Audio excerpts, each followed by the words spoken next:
Hello everyone, আসসালামু আলাইকুম। কেমন আছেন সবাই? আশা করি সবাই ভালো আছেন। এনআরটি ফার্মস অ্যান্ড অ্যাগ্রো লিমিটেডের নতুন একটা ভিডিওতে আপনাদের সবাইকে জানাচ্ছি স্বাগতম। সো রিসেন্টলি আমরা যে মাইক্রোওয়ার্মের ভিডিওটা আমাদের শর্টসে আপলোড করছিলাম, ওইটা দেখে অনেকেই বলতেছিলেন যে মাইক্রোওয়ার্মের তৈরি করার যে প্রসেসটা ওইটা আপনাদের সাথে শেয়ার করার জন্য। যদিও আমাদের চ্যানেলে এর আগে একটা মাইক্রোওয়ার্ম তৈরির প্রসেস দেওয়া আছে, ওইটা আমরা করছিলাম আটা দিয়ে। সো ওইটাতে টোটাল মেবি 7টা স্টেপ ছিল যেভাবে আমরা মাইক্রোওয়ার্ম কালচার করতে পারি। আজকে আমরা আপনাদের জন্য নিয়ে আসলাম আরও সহজ পদ্ধতি। আজকে অনলি আমরা 3 থেকে 4টা পদ্ধতি ফলো করব এবং সুন্দর একটা কমপ্লিট মাইক্রোওয়ার্মের কালচার তৈরি করব, যেটা আপনারা আপনাদের মাছকে অনেক দিন খাওয়াতে পারবেন। সো ফার্স্টেই বলি আমাদের এই মাইক্রোওয়ার্ম কালচারটা তৈরি করার জন্য কী কী প্রয়োজন সেটা আপনাদের সাথে শেয়ার করি। সো ফার্স্টে আমরা যেটা ইউজ করব সেটা হচ্ছে, এবার আটার বদলে হচ্ছে আমরা ব্রেড ইউজ করব। এটা আপনি যে কোনো কোম্পানির ব্রেড ইউজ করতে পারেন এবং এই ব্রেডগুলার, এই যে আমি আপনাদের একটু দেখাই, এই ব্রেডগুলোর সাইডের অংশটুকু আমরা বাদ দিয়ে দেবো, জাস্ট মিডলের পার্টটুকু নিব এবং ওইটা নিয়ে হচ্ছে আমরা মাইক্রোওয়েভের প্রসেসটা করব। দেন আমাদের এরকম একটা বাটি লাগবে, যত লম্বা এবং চেপটা বাটি নিতে পারেন অত বেটার, কারণ এখানে হচ্ছে আমরা একদম লোয়ার সারফেসে মাইক্রোওয়ার্ম কালচারটা করব, ধরেন এতটুকু পর্যন্ত। আর উপর থেকে মাইক্রোওয়ার্মগুলো যখন উপরে আসবে তখন এখান থেকে নিয়ে হচ্ছে আমরা আমাদের ফিশকে খাওয়াইতে পারবো। আর এই বাটির যেহেতু ঢাকনা আছে, অবশ্যই আপনারা যেটা করবেন, এই যে ঢাকনাগুলো এরকম ছোট ছোট ফুটা করবেন। বেশি বড় ফুটা করলে যেটা হয়, মাছি পোকা কিন্তু এটার ভিতরে যায় ডিম পারবে, তখন আপনার মাইক্রোওয়ার্ম কালচারটা নষ্ট হবে এবং মাছির বাচ্চা বা লার্ভাই ওইখান থেকে উৎপন্ন হইতে শুরু করবে। সো ফুটাগুলো চাইবেন যে একদম ছোট ছোট রাখার জন্য চেষ্টা করবেন। দেন আমাদের যে জিনিসটা প্রয়োজন সেটা হচ্ছে ইস্ট। ইস্ট হচ্ছে আপনার এক ধরনের ব্যাকটেরিয়া, এটা হচ্ছে আপনার ব্রেডটাকে পচাইতে সাহায্য করবে এবং এটা মাইক্রোওয়ার্মের খাবার হিসেবে কাজ করে। সো আমরা এই ইস্টটা ইউজ করতেছি। এটার মূল্য হচ্ছে 50 টাকা, আপনি কিন্তু অনেক দিন ইউজ করতে পারেন। এইটা হচ্ছে আপনার ইস্ট, দেখেন। দেন সবচেয়ে ইম্পর্টেন্ট যে জিনিস সেটা হচ্ছে মাইক্রোওয়ার্মের একটা স্টার্টার। সো যাদের কাছে স্টার্টার নাই তারা হচ্ছে আমাদের থেকে স্টার্টারটা কালেক্ট করতে পারেন। আপনারা চাইলে আমাদের হোয়াটসঅ্যাপ অথবা ফেসবুক গ্রুপে মেসেজ করে আমাদের থেকে কিন্তু খুবই স্বল্প মূল্যে এই স্টার্টারগুলো কালেক্ট করতে পারেন, কারণ স্টার্টার ছাড়া এই প্রসেসটা আপনারা করতে পারবেন না। অন্য আদার্স যে ভিডিওগুলো দেখায় যে স্টার্টার ছাড়া মাইক্রোওয়ার্ম তৈরি করা যায়, ওইগুলো অনেক লেন্দি একটা প্রসেস এবং ওইগুলো অনেক ঝামেলার হয়ে যাবে আপনাদের জন্য।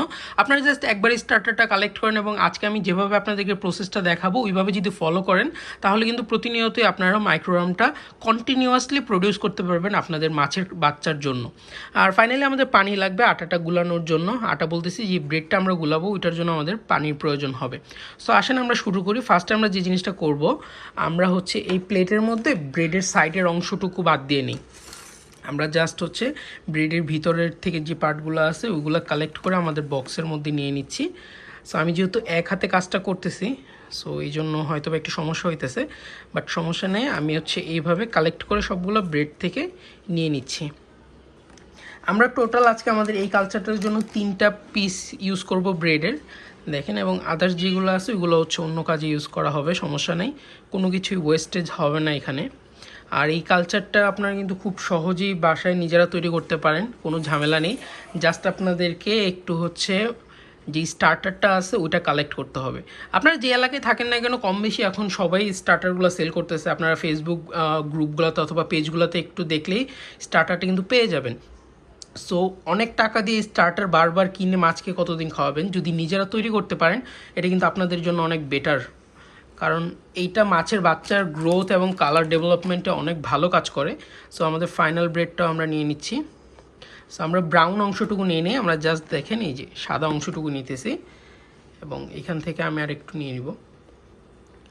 আর এই স্টার্টারটা আমি আপনাদেরকে বলি, এটা যদি আপনারা এটার মধ্যে এক্সট্রা কোনো পানি টানি ইউজ না করেন, অর্থাৎ আপনারা যখন মাছকে খাওয়াবেন তখন যেই তুলি অথবা কটন বাড দিয়ে সাইড থেকে মাইক্রোওয়ার্মগুলো তুলবেন, তখন এই মানে জিনিসটাকে ভিজাবেন না পানি দিয়ে। সো তখন কিন্তু এই জিনিসটা অনেক দিন ভালো থাকবে এবং আপনারা 1 থেকে 1.5 মাসের মধ্যে আবার নতুন কালচার তৈরি করে নেবেন। আপনাদের প্রত্যেকটা স্টার্টার কিন্তু কালচারে রূপান্তরিত হয় এবং প্রত্যেকটা কালচারকেই কিন্তু আপনি আবার স্টার্টার হিসেবে ইউজ করতে পারবেন। সো দেখেন আমরা 3টা থেকে ব্রেড থেকে নিয়ে নিলাম। সো ভিডিওর পারপাসে আমি ভালোভাবে নিতে পারিনি সবগুলো ব্রেড থেকে, সমস্যা নেই, এগুলো আমরা অন্য কোনো কাজে ইউজ করব। সো দেখেন এখন এখানে আমাদের কাছে ব্রেডগুলো আছে এবং এইগুলাকে আমাদের একদম ঝুরি ঝুরি করে ফেলতে হবে, কোনো বড় দানা যাতে না থাকে। একদম মিহিভাবে আমরা আস্তে করে হাত দিয়ে গুঁড়ো করে নেব। আপনারা চাইলে যদি বাসায় ব্লেন্ডার থাকে এবং আপনারা যদি বেশি পরিমাণে তৈরি করেন, অর্থাৎ পুরো 1 প্যাকেটের যদি কেউ মাইক্রোওয়ার্ম বানাইতে চান, তখন কিন্তু আপনারা খুব সহজেই ব্লেন্ডারের মাধ্যমে এই জিনিসটাকে একদম গুঁড়ো গুঁড়ো করে নিতে পারবেন। সো এটাকে আমি একটু মিহি করি, দেন হচ্ছে এটার সাথে আমরা আস্তে আস্তে পানি অ্যাড করব। সো দেখেন আমাদের এই পরিমাণ ব্রেড আছে এখানে। সো এটাকে জাস্ট আমরা আরেকটু হালকা গুঁড়া করে নিচ্ছি। সো এখন ফাইনালি আমরা এটার মধ্যে পানি অ্যাড করব, এবং পানি অ্যাড করার ক্ষেত্রে কিন্তু খুবই সাবধান। সব পানি একবারে দেওয়া যাবে না, আপনি জাস্ট অল্প অল্প করে পানিটা অ্যাড করে কনসিস্টেন্সিটা চেক করবেন। আমি দেখাচ্ছি, আমি যে অল্প পরিমাণে পানি নিলাম, দেন সমস্ত যে ডোটা আছে এটাকে একদম ভালোভাবে মিশাইতে হবে। দেখেন একদম ভালোভাবে মিশাচ্ছি যাতে কোনো জায়গায় ক্লাম্পস না থাকে।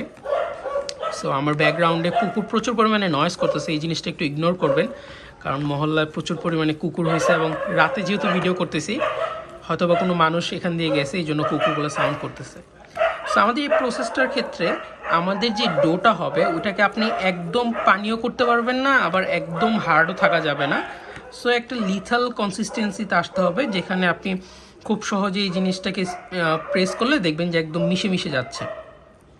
আর উপর থেকে হচ্ছে আমরা যেহেতু একটু কালচার দিব, সো দেখা যাবে এই জিনিসটা আর একটু নরম হয়ে যেতেছে। সো আমি এই জিনিসটাকে একদম পাত্রের সব জায়গায় স্প্রেড করে দিচ্ছি। আপনাদের মাইক্রোওয়ার্ম কিন্তু প্রচুর পরিমাণে বানানোর দরকার নেই, কারণ আপনি নিচের যে হাইটটা রাখবেন, দেখেন নিচে যে হাইটটা রাখবেন ওইটাতেই কিন্তু মাইক্রোওয়ার্মগুলো উপরে উঠবে। সো আপনি যদি একদম বাটি ভর্তি করে বানায় রাখেন তখন কিন্তু আপনি ওয়ার্ম কালেক্ট করতে গেলে ঝামেলায় পড়বেন। সো এই জন্য একদম লোয়ার বটমে হচ্ছে আপনি আপনার ডোটা রাখবেন এবং আস্তে আস্তে করে এইভাবে স্প্রেড করে দিবেন। সো আমরা এটাকে স্প্রেড করে দিচ্ছি। সো আমরা হচ্ছে আমাদের বাটিটা যেহেতু একটু বড়, সো আমরা আরও 2টা ব্রেড নিব যাতে করে আমরা পুরো বাটিটার মধ্যে করতে পারি, এবং এটা হবে আমাদের মাস্টার হবে। আমরা এখান থেকেই আদার্স যে মাইক্রোওয়ার্ম কালচারগুলো আছে ওগুলোকে আমরা প্রসেস করবো ইন ফিউচারে ইনশাল্লাহ। সো আমি এখানে আরেকটু দিয়ে দিচ্ছি, কারণ একবার আপনি প্রসেসটা করলে দেন আপনি আবার উপর থেকে কিন্তু ব্রেড ইউজ করার দরকার নেই, কারণ তখন কালচারের যে ইকোসিস্টেমটা থাকবে ওই জিনিসটা নষ্ট হয়ে যাবে। এই জন্য ফার্স্টে আপনি যখন বেস লেয়ারটা ক্রিয়েট করবেন তখন আপনি যতটুক মানে আপনার প্রয়োজন আপনি অতটুক দিয়ে দিবেন। যেহেতু আমি ব্রেডগুলো থেকে ভালোভাবে সবগুলো কালেক্ট করি না, এই জন্য আমার একটু শর্টেজ ছিল, যার কারণে আমি আর একটু এক্সট্রা এখান থেকে মিক্স করে নিচ্ছি। সো মিক্স কমপ্লিট হয়ে গেলে দেন হচ্ছে আমরা পরবর্তী প্রসেসটাতে যাব। সো এইভাবে আপনারা যারা মাইক্রোওয়ার্মগুলো তৈরি করবেন এই জিনিসটাকে তৈরি করে অবশ্যই একটু অন্ধকার এবং নর্মাল টেম্পারেচারেও রাখতে পারেন, বাট প্রচুর গরম এরকম জায়গায় রাখবেন না, অতিরিক্ত গরমও না অতিরিক্ত ঠান্ডাও না, এইরকম প্লেসে রাখবেন, তাহলে কিন্তু আপনাদের কালচারটা ভালো গ্রো করবে। এখন যখন আমি কালচারটা তৈরি করব, তৈরি করার 2 থেকে 3 দিন পরে কিন্তু আমি বেস্ট আউটপুটটা পাবো।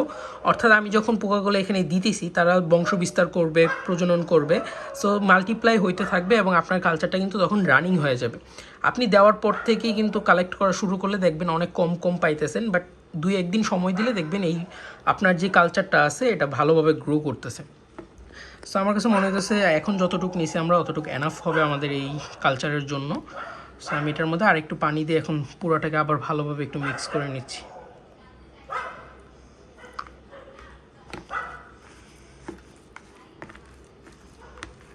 সো এইভাবে মাইক্রোওয়ার্মের যখন আপনারা কালচার তৈরি করবেন তখন হচ্ছে এই জিনিসটাকে ঢেকে রাখাটা অনেক ইম্পর্টেন্ট, কারণ আপনি যদি খোলা রাখা দেন বিভিন্ন মাছি আছে, ছোট ছোট পোকা আছে, তারা এসে কিন্তু এখানে লার্ভা দিবে অথবা ডিম পারবে। সো ওইগুলো থেকে লার্ভা হলে আপনার কালচারটা নষ্ট হয়ে যাবে।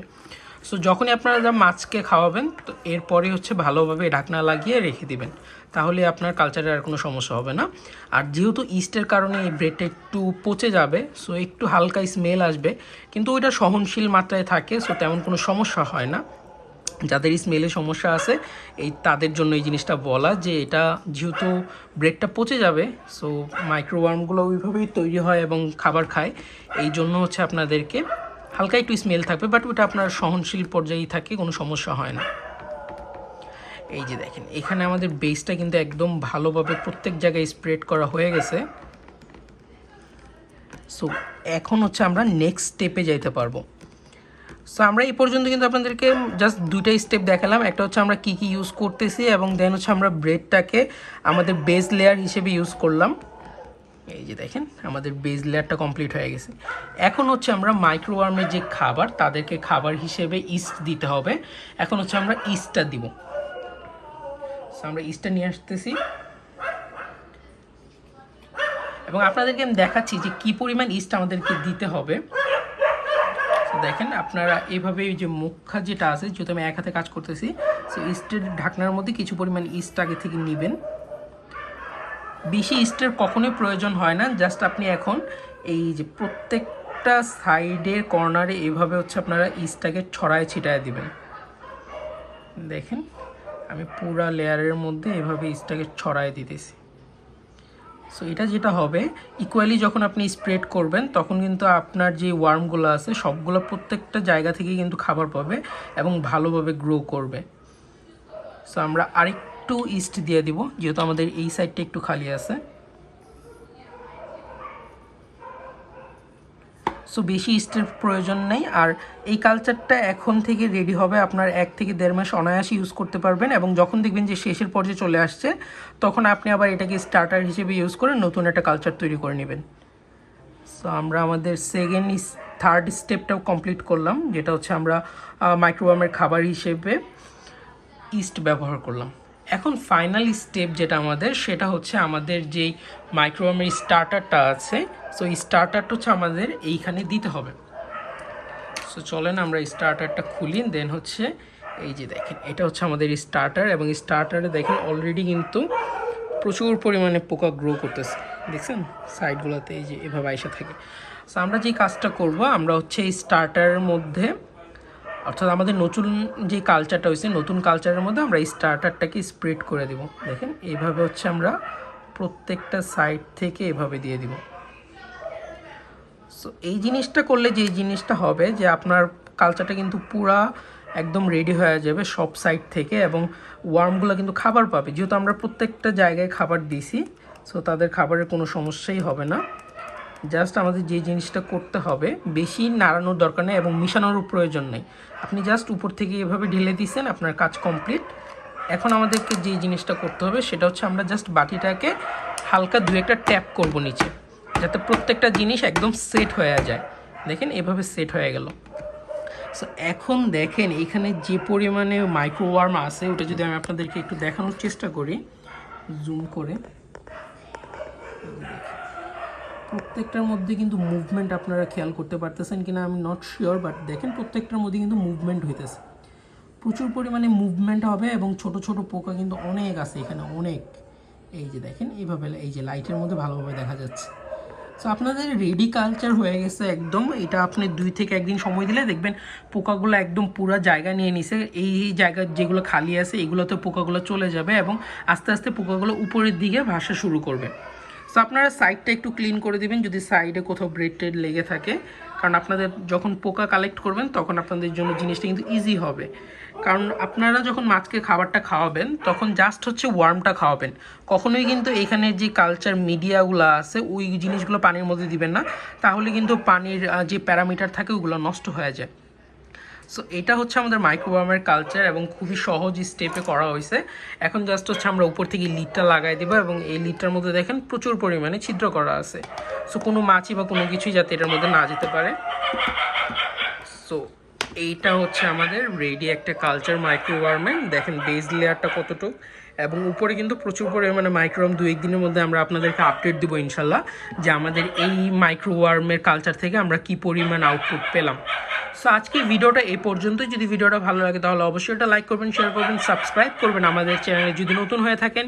ইনশাল্লাহ দেখা হচ্ছে পরবর্তী ভিডিওতে। টিল দেন সবাই ভালো থাকবেন, সুস্থ থাকবেন। আসসালামু আলাইকুম।